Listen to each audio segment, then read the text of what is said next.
Bonjour, bienvenue à cette capsule web. Mon nom est Philippe Voyer. Alors dans cette capsule, on va examiner quelque chose qu'on voit souvent en clinique, c'est-à-dire des personnes, des cliniciens qui vont dire Madame Côté est orientée dans les 3 sphères. On entend ça de toutes les professions en fait, ou à peu près, peut-être à l'exception des neuropsychologues, qui vont nommer ces 3 sphères-là. En réalité, il y a un problème puis il n'y a pas de problème. Vous allez voir, là, je vais rentrer en détail, mais si on commence, mettons, par l'orientation dans le temps. Okay? Parce qu'on dit orientation dans les 3 sphères, généralement, c'est le temps, les personnes et l'espace. Mais mettons qu'on va regarder pour commencer l'orientation dans le temps. Donc, l'orientation dans le temps, c'est d'être capable de se situer par rapport à l'année, par rapport au mois, par rapport au jour qu'on est, jour de la semaine. Par rapport au temps, c'est d'être en mesure de dire aussi si on est le matin, l'après-midi, le soir ou la nuit. Donc, quelqu'un qui n'est pas capable de s'orienter vis-à-vis cette unité de mesure qui est le temps-là, on va dire qu'il est désorienté dans le temps. Parce que le temps, il évolue. Hein, la seconde qui vient de passer, on est déjà rendu ailleurs. Donc, c'est pour ça qu'on va parler d'orientation dans le temps versus désorientation par rapport à quelque chose qui est en continuel changement.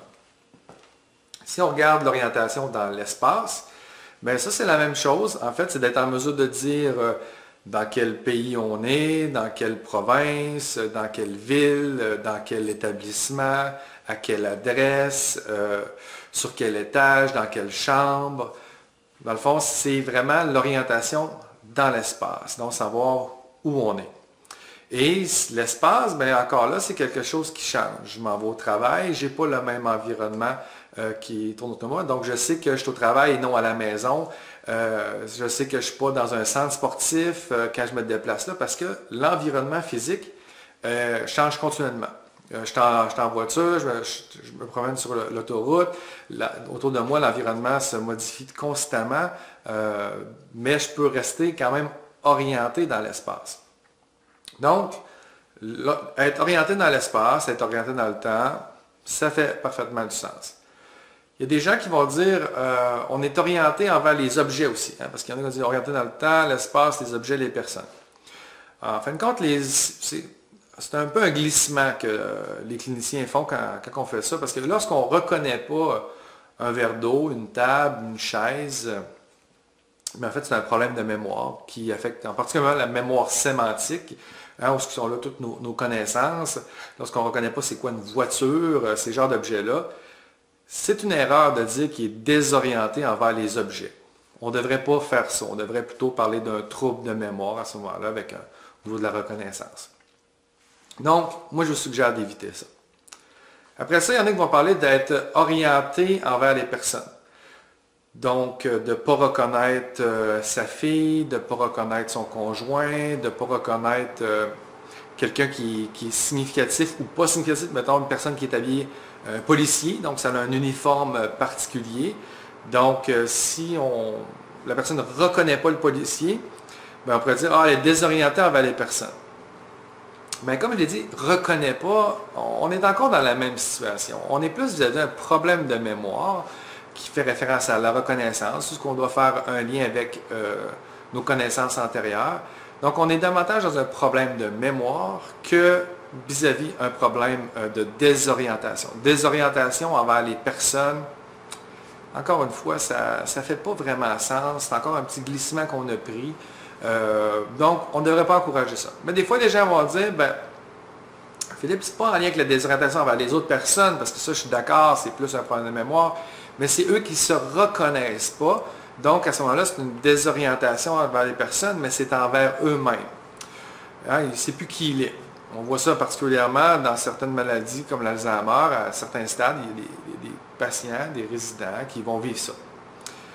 En fin de compte, ce n'est pas encore de la désorientation proprement dite envers les personnes. Le terme qui est plus utilisé habituellement, ça va être l'amnésie. Hein, la personne a de l'amnésie, elle ne reconnaît plus qui elle est. Hein, puis on voit ça, des gens qui font un accident, un traumatisme important, et dans son lit d'hôpital, on leur demande son qui, ils viennent de où, c'est quoi leur histoire. Et si la personne n'est pas capable de livrer ces détails-là, on dit qu'elle a de l'amnésie.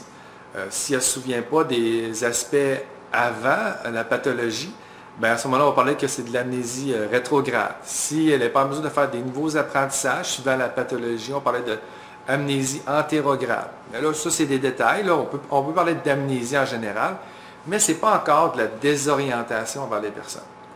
Donc, moi, je vous dirais, je suis plus de l'école qui préfère parler de troubles de mémoire pour ces éléments-là, puis parler de désorientation envers le temps et l'espace, vraiment limiter ça à l'espace et le temps lorsqu'on parle de désorientation, parce que c'est des éléments qui sont en continuel changement. D'ailleurs, le Bates, par exemple, dans sa dernière édition, aussi va parler d'orientation uniquement dans le temps et dans l'espace. Donc, il y a un certain nombre de cliniciens, d'auteurs ou de chercheurs qui suggèrent d'aller dans cette direction-là, puisque comment différencier à ce moment-là de la désorientation envers les personnes et un trouble de mémoire, ça deviendrait assez difficile de faire cette différence-là, que la personne qui ne se reconnaît pas versus de l'amnésie, encore là, ça serait pas évident. Alors, pour conclure, je vous invite à dire que vos patients sont orientés dans le temps et l'espace ou encore désorientés et de réserver les autres types de problématiques, manifestations, soit de l'amnésie ou encore des troubles de mémoire. Alors, merci beaucoup pour votre attention.